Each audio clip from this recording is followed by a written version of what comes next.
Συνεχίζουμε το πρόγραμμά μας με ένα ποίημα από το συγχωριανό μας, Πανίκο Γιατρό. Κύριε Πανίκο, ανυπομονούμε να ακούσουμε τι έχετε ετοιμάσει για τη γιορτή μας.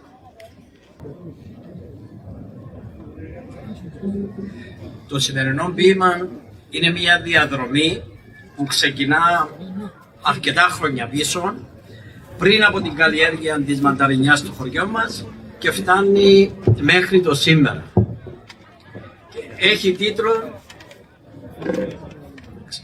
Έχει τίτλο «Ποιος σου το λάλεν άπαπου». Ένα μακρύν εμπούκαμα ταξίδι με το νου μου και πήγα πίσω στα παλιά κι είδα τους πρόγονους μου. Πώς ζούσαν οι παππούες μας. Είδα τα χρόνια τζίνα και είδα και τον Παρακαπά τα χρόνια που τσεμπίνα. Είδα δουλειές που κάμνας.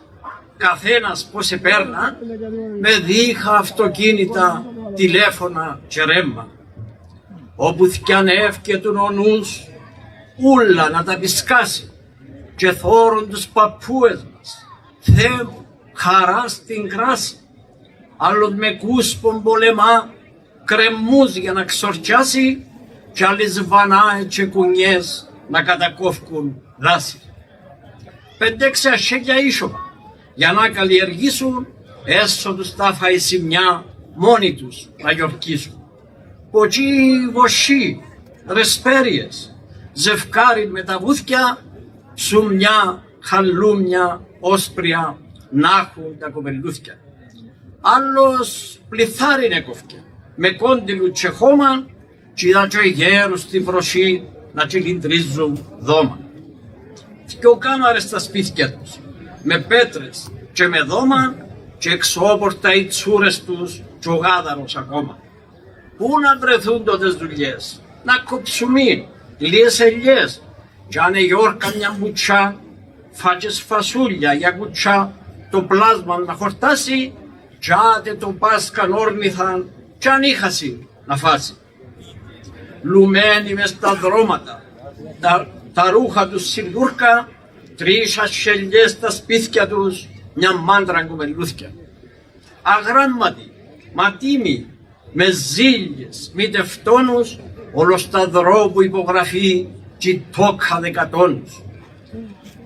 Άρε παππού πόσο μακρά, αλήθεια εμπουθόρες, με τους δύσκολους τσερούς, παππού και τις κατσόρες, κι όσου το λάλενα παππού, εσέν και να πιστέψεις, κι το δεντρώθκιο πιθανές, που φέρες να φυτέψεις, κι ολόχαρος ελάμνησες, τη τσάπα μπας στη ράση, πως ήταν να από τη λιχτή, σου λέει την Κύπρο να πλωθεί και πώς να τρατιάσει.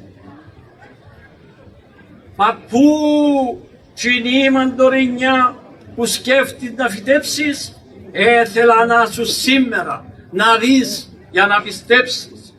Που γίνει και μπασίγνωστη, που μια μερκάνος άλλη και που το μαντορίνι μας πρώτον ο κόσμος βγάλει. Τα αγκόνια σου πως έμελε, ψουμίν να τα χορτάσει και δικηγόρους και γιατρούς, δασκάλους και ηθοποιούς μα κι άλλους να σπουδάσει. Κι είναι τα δέντρα που βάλετε παππού έτσι γονεί μας, εν το ποκούμπιν που βραμε κι άλλαξεν τη ζωή μας.